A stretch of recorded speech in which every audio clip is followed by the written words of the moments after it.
Hello, bienvenue dans un nouveau carnet de bord. Aujourd'hui, on commence une semaine plutôt intense, d'où mon accoutrement fort stylé. Voilà, je suis au top du fashion pour vous parler de mes lectures.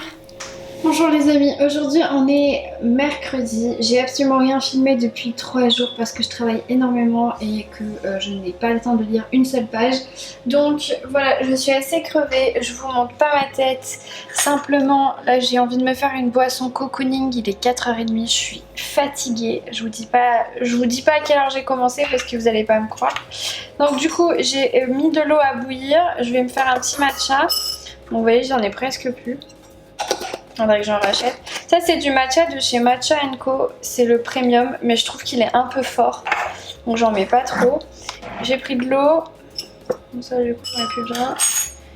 Je mets de l'eau un peu là. Pour brosser mon matcha. Je mets de l'eau un peu dans mon mug. On va finir l'eau. Ensuite, qu'est-ce qu'il fait comme bêtise mon chat? Là j'ai un Aerochino, c'est un mousseur de lait. Donc là j'ai du lait de soja nature. Ça marche avec le lait végétal et le lait de vache. Donc voilà. J'enclenche en mode macchiato et en fait avec votre brosse de bambou, là c'est une brosse spéciale pour le matcha. On vient en fait faire des W, enfin des M, pour faire de la mousse de thé. Vraiment, faut que ça soit tout bien moussu, mais je vais pas le faire pendant 100 ans. Et là, normalement, vous versez, mais moi, à chaque fois, j'en fous partout. Bon, j'en ai mis un peu partout, mais ça va, j'ai vu pire. Ensuite, vous avez la mousse de lait qui est prête. C'est comme dans un bar. C'est comme quand vous commandez un cappuccino. Donc il y a toujours un peu de lait. Et après,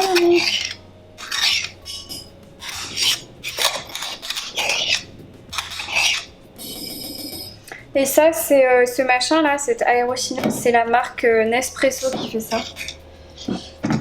Et ensuite, moi j'ajoute un petit peu soit de vanille, soit de cannelle, juste sur le dessus pour donner un peu de goût. Parce que moi je sucre pas dans le matcha, donc voilà. Maintenant je vais rincer ça. Je sais pas si vous verrez bien. Et voilà, le goûter est servi.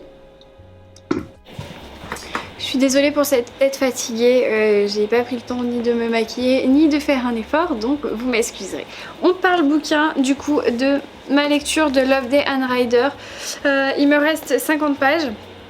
Je sais toujours pas qui est le meurtrier, enfin qui est le méchant, je sais toujours pas le dénouement de cette enquête et enfin j'ai trop aimé ces petits cozy mystery.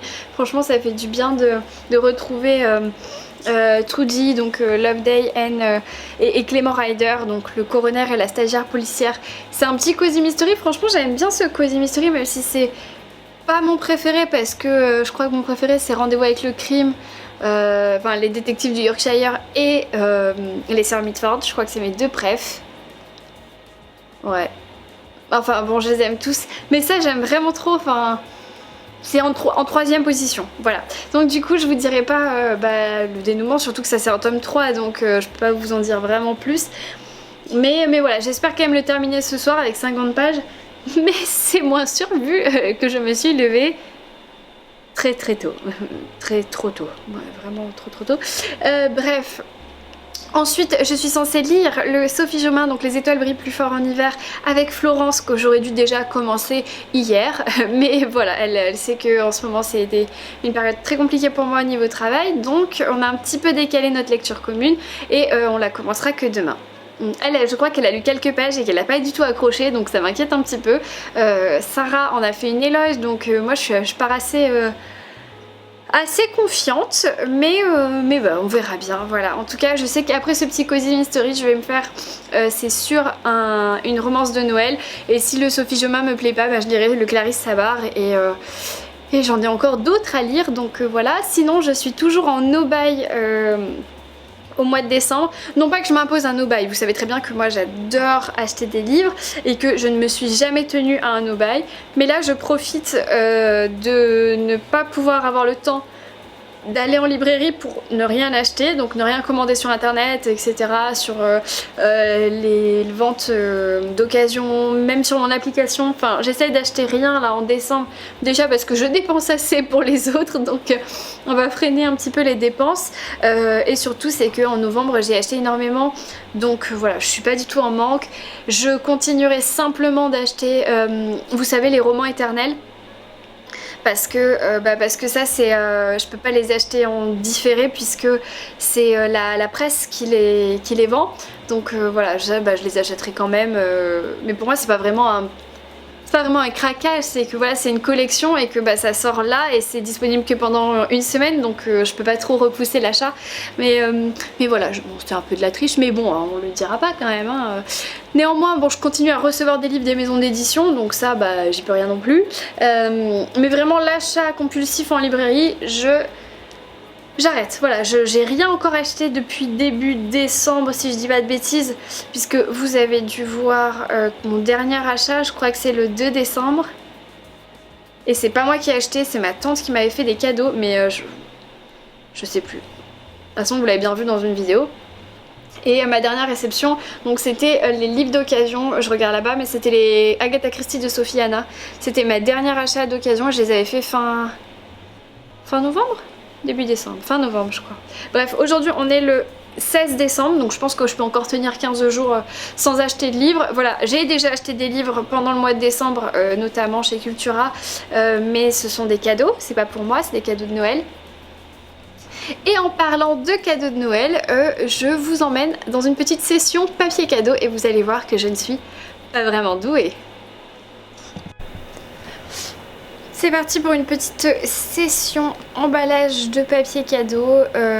Normalement cette vidéo sortira le jour de Noël, donc je peux spoiler les cadeaux. Enfin bon, il n'y a que ma maman qui risque de voir des cadeaux à elle passer. Néanmoins ce sont des cadeaux qui étaient sur sa liste de Noël, donc c'est ça un petit peu sans surprise. Et les autres cadeaux que vous allez pouvoir apercevoir, ce sont notamment pour mon papa et d'autres personnes qui ne regardent pas mes carnets de bord. Donc c'est parti.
J'ai des trucs à vous montrer. Hello, aujourd'hui on est jeudi, j'essaie de vous parler avant qu'il fasse nuit, mais vraiment c'est compliqué, les journées sont de plus en plus courtes en plus, donc il y a de moins en moins de jours. Je viens vous parler un petit peu, donc je me suis fait un thé. Là je suis en train de boire un thé qui est trop bon. C'est un thé de détox de chez Fiti, enfin maintenant ça s'appelle plus Fiti, je crois que ça s'appelle Fitvia. C'est sur internet. C'est un thé détox et dedans c'est trop bon parce que c'est des gros morceaux. Là c'est pêche abricot. On dirait comme un thé glacé, enfin c'est super bon. Et en fait souvent je fais des cures comme ça avant et après les fêtes. Parce que comme on fait que bouffer, j'ai beaucoup de mal à digérer. Donc du coup je me prépare un petit peu avant et un petit peu après. Puis bon c'est super bon donc voilà, bref. C'était la parenthèse thé et j'ai ouvert là mon calendrier de l'Avent. Aujourd'hui j'ai eu un thé bisou, thé noir hibiscus pomme et c'est la marque La Durée. Donc ça je suis contente. En fait ces petits sachets c'est remis en condition par la T-Box. Il y a des petits sachets bleus là, je vous ai déjà montré. Et en fait c'est bien parce que dedans c'est du vrac et ça fait à peu près 2 sachets, enfin 2 boules de Noël. Donc à chaque fois si on avait mal goûté, on peut goûter en double. Sinon, alors niveau lecture, j'ai terminé hier Meurtre en coulisses de Loveday and Rider, donc les enquêtes de Loveday and Rider, le tome 3 de Faith Martin aux éditions HarperCollins Noir. Donc du coup ça c'est aussi une saga Cozy Mystery que j'aime bien. C'est donc Loveday, c'est Trudy Loveday, c'est une stagiaire de police que tout le monde voit un peu comme une... Déjà c'est une femme, ça se passe dans les années 60 à Londres, donc c'est un petit peu bizarre de voir une femme police, en plus elle est jeune, elle est un petit peu voilà, la cible de tous ses collègues masculins à l'ego surdimensionné. Et à côté de ça, on a Ryder qui est un ancien chirurgien qui est plus ou moins à la retraite et qui est le nouveau coroner de la ville puisqu'il ne peut plus exercer en tant que chirurgien car il a contracté la maladie, pas d'Alzheimer, non, de Parkinson. Donc en fait les tremblements lui obligent à arrêter d'être chirurgien, donc il est devenu coroner de la ville. Et en fait ensemble c'est un duo un peu du coup dithyrambique parce que elle c'est une petite jeune stagiaire débutante à fond les bananes et lui c'est un vieux sage quoi entre guillemets. Et ils forment un duo un peu éclectique et c'est drôle parce que je trouve que les personnages sont super attachants, c'est super mignon, enfin c'est un bon duo pour moi. Et ça change un peu des autres duos, même si à chaque fois on retrouve quand même dans le Cozy Mystery, on retrouve quand même un garçon et une fille pour les enquêtes. Typiquement dans les détectives du Yorkshire c'est Delilah et Samson, donc c'est des anciens amis d'enfance, donc ils ont le même âge. Après dans les Sœurs Mitford c'est aussi un garçon et une fille puisque on a Louisa et je me rappelle plus comment il s'appelle, le petit flic, enfin voilà, et là c'est un duo un peu différent donc c'est rigolo. Et là dans ce tome 3 ça va être donc une enquête qui va se passer dans les coulisses d'un concours de Miss, donc Miss Miel, Miss Honey, qui est organisé par un producteur de miel qui décide de faire un gros coup de poing en communication et d'organiser un concours de Miss qui rassemble des petites jeunes de la ville. Et parmi ces petites jeunes, une jeune femme va mourir empoisonnée. Et donc tout porte à croire qu'elle s'est empoisonnée par accident parce qu'elle a voulu concocter un élixir magique qui lui aurait fait une peau machin, et en fait sa meilleure copine est persuadée que non, que ça a été un assassinat.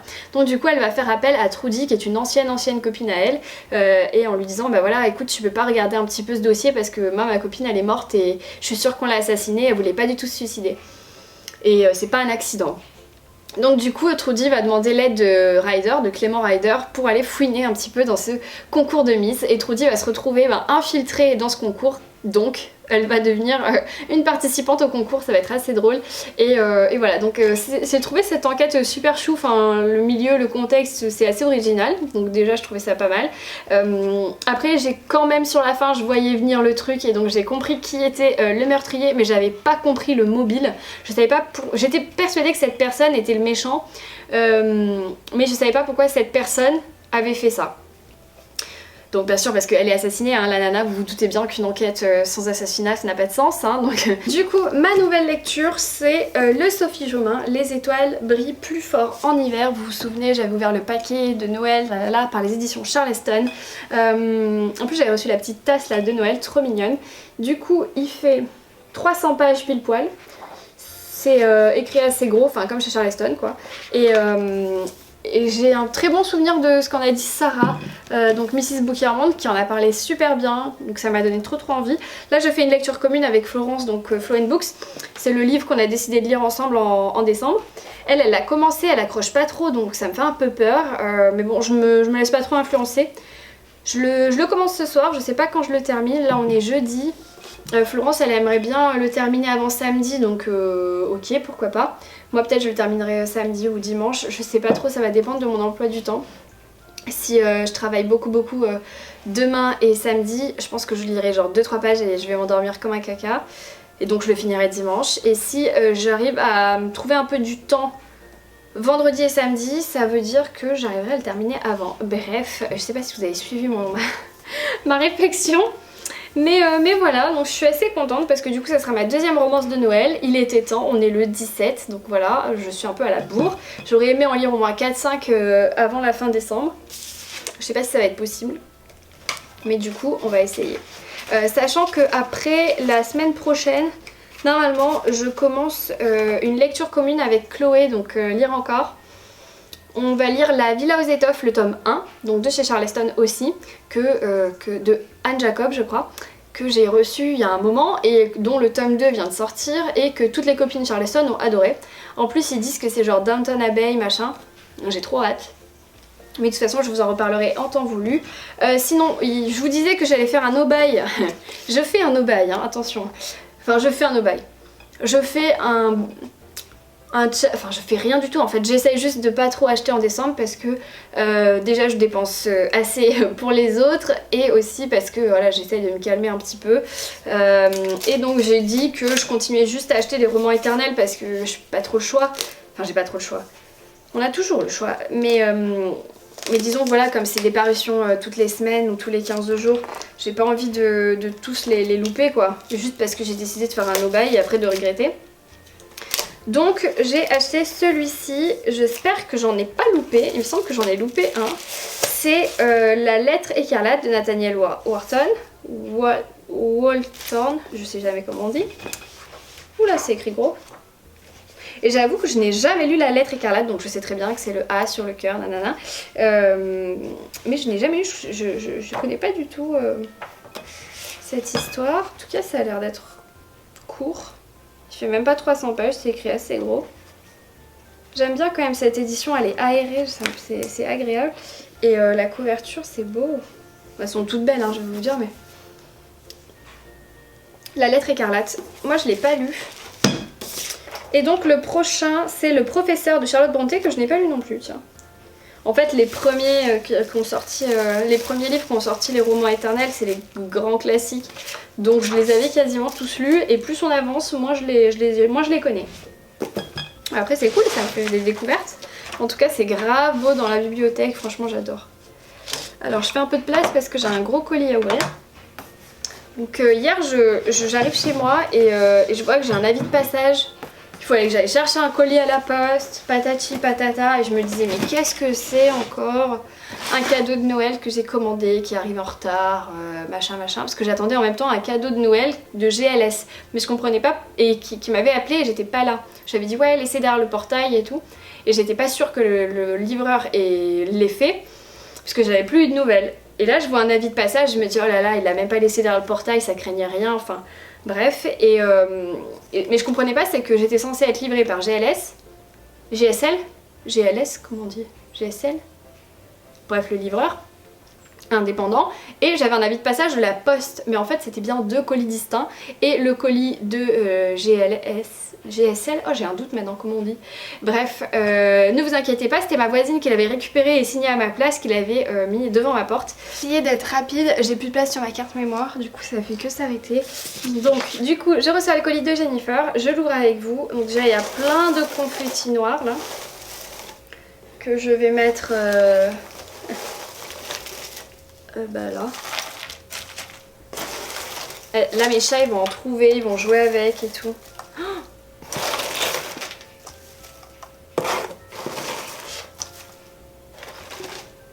Donc du coup on a un petit carré comme ça, une carte carrée, donc ça s'appelle Médusa, les femmes qui n'aimaient pas les hommes.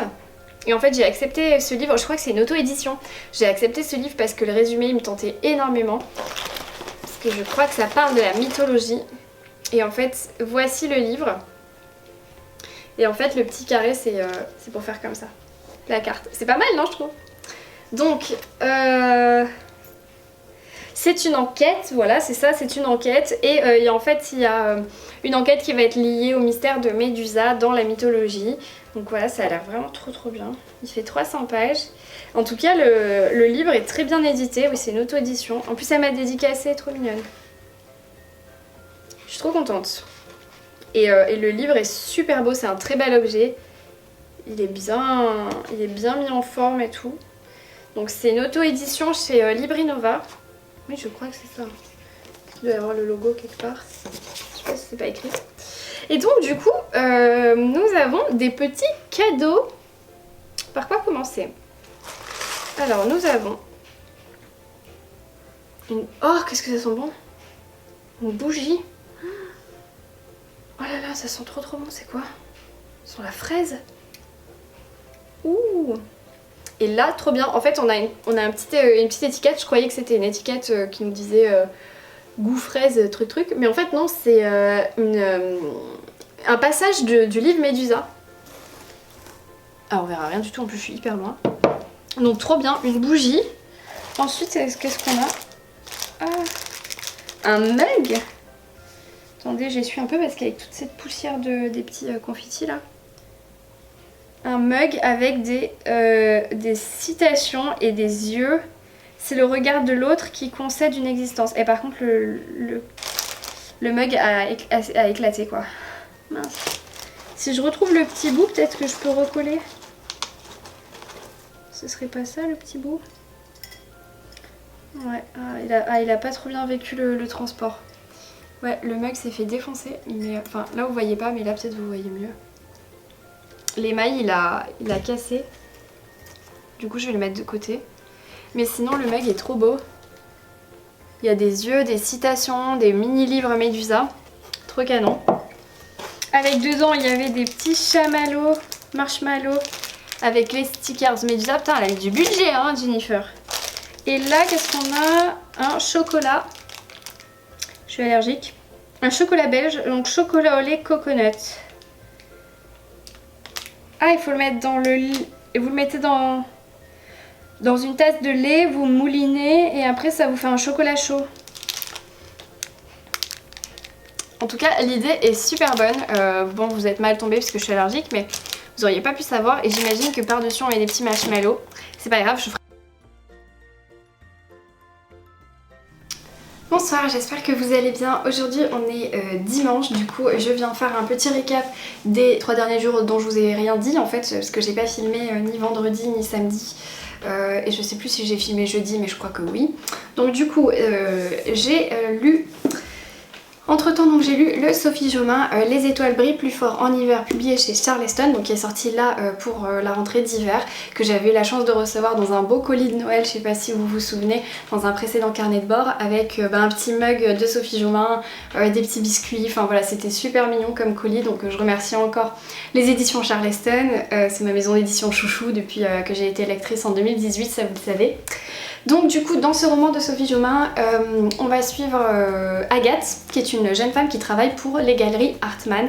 Typiquement ce sont les galeries Lafayette ou sur le boulevard Haussmann, enfin moi je voyais ça comme ça à Paris, enfin voilà c'est typiquement ce genre de lieu.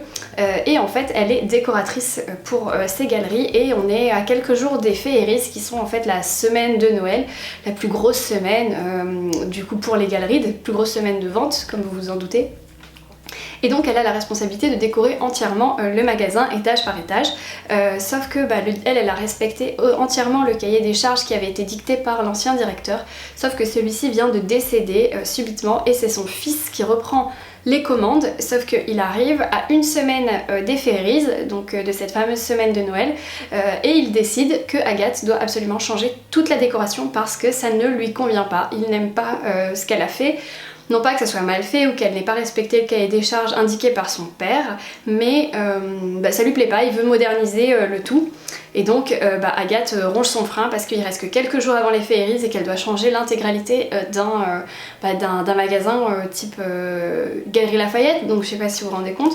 Donc avec son équipe, elle va essayer de faire ça le plus rapidement possible.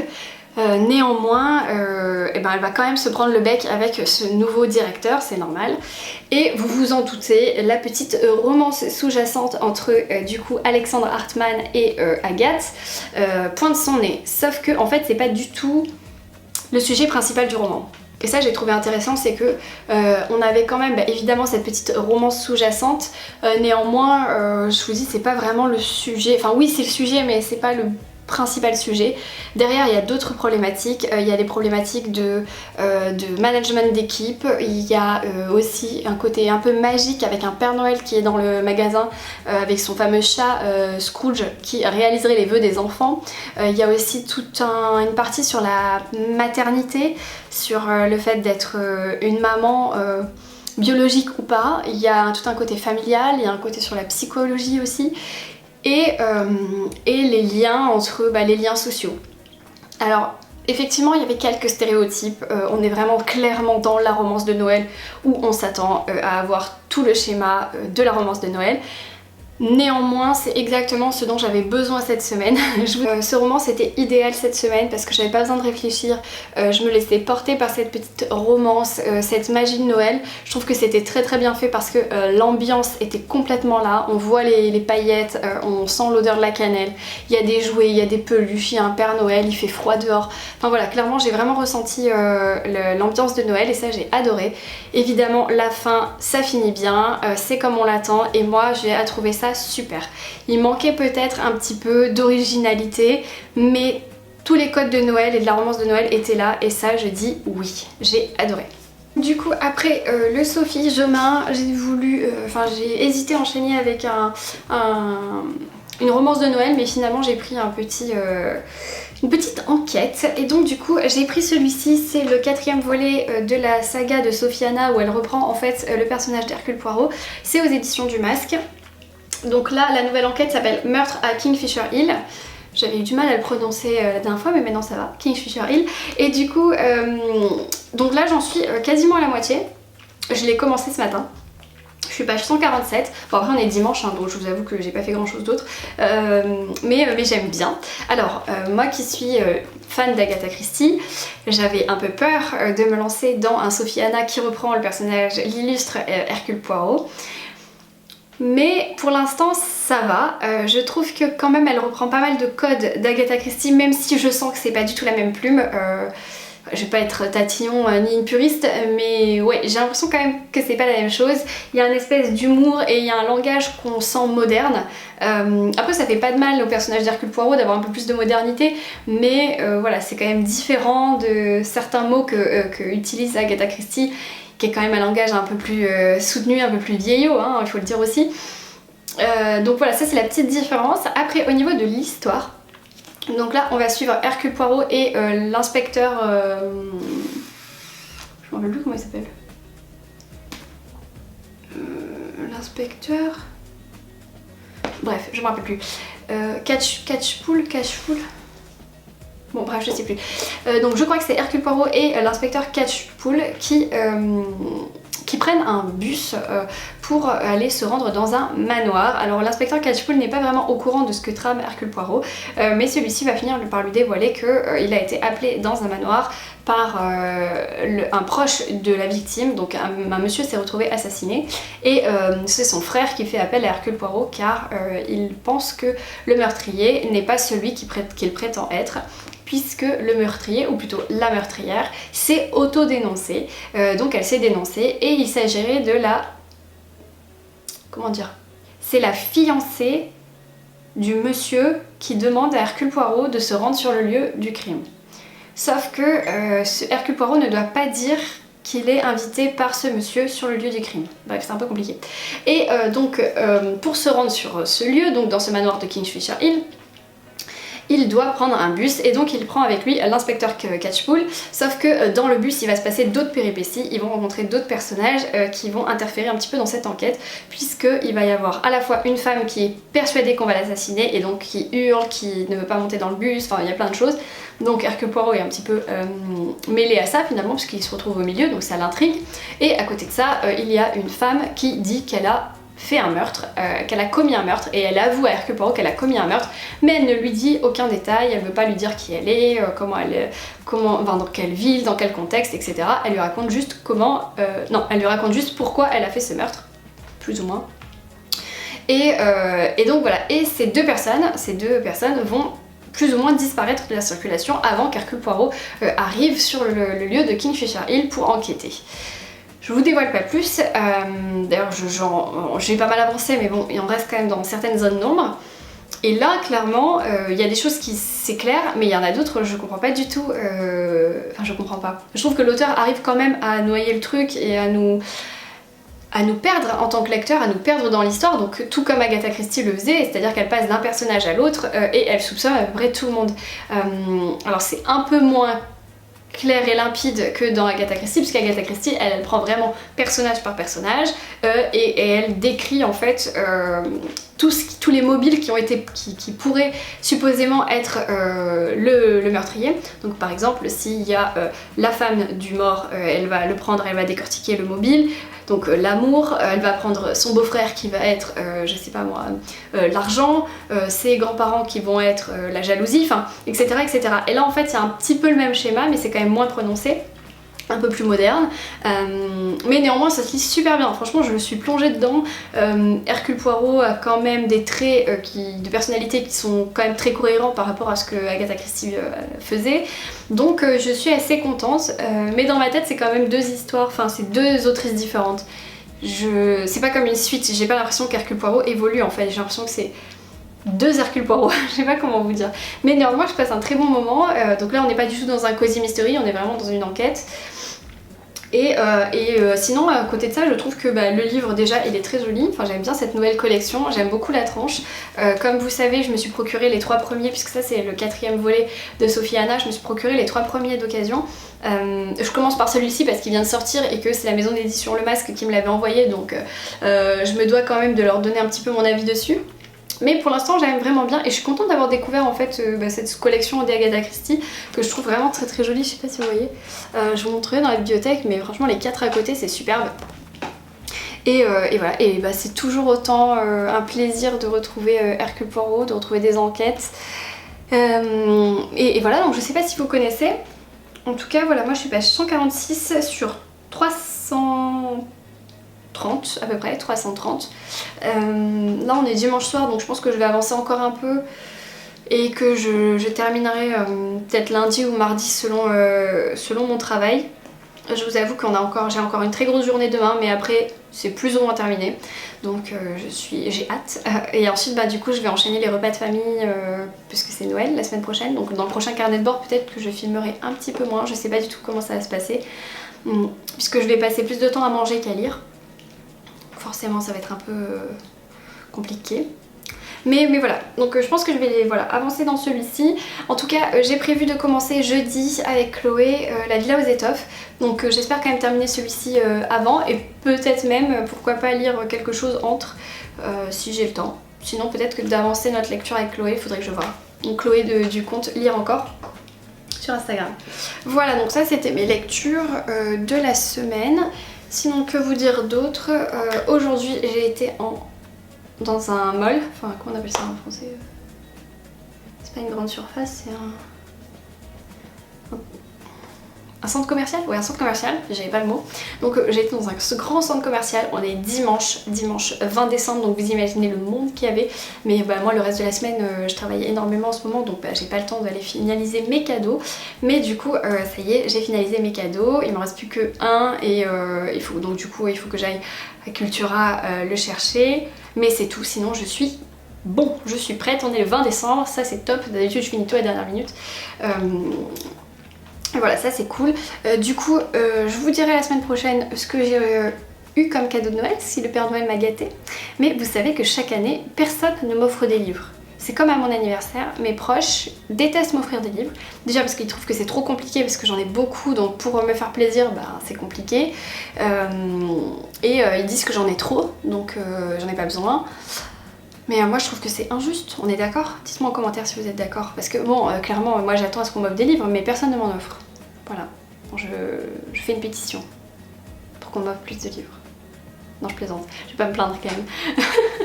Mais bon, c'est vrai, non, vous trouvez pas ça rigolo? Enfin, je veux dire, moi à mon anniversaire, mes parents refusent de m'offrir des livres, mes profs refusent de m'offrir des livres, on refuse de m'offrir des bibliothèques parce que j'en ai trop. Mais moi je pense qu'on en a jamais trop. Dites-moi ce que vous en pensez. Bon, sur ce, je vais aller préparer un petit dîner. Et je vais conclure le carnet de bord ici, oui, parce que ça y est, enfin je peux conclure un dimanche, c'était super rare. J'espère que ce carnet de bord vous aura plu, ça vous aura donné des idées et des envies. N'hésitez pas à me laisser un petit commentaire ou un petit pouce, à vous abonner si c'est pas encore fait. En tout cas, moi je vous souhaite de très belles fêtes de fin d'année, surtout un très joyeux Noël puisque ce carnet de bord sortira je pense le jour de Noël. Donc je vous souhaite un très joyeux Noël, de très bonnes fêtes de fin d'année, faites attention à vous, à vos proches. Je vous souhaite de très belles lectures et je vous dis ciao.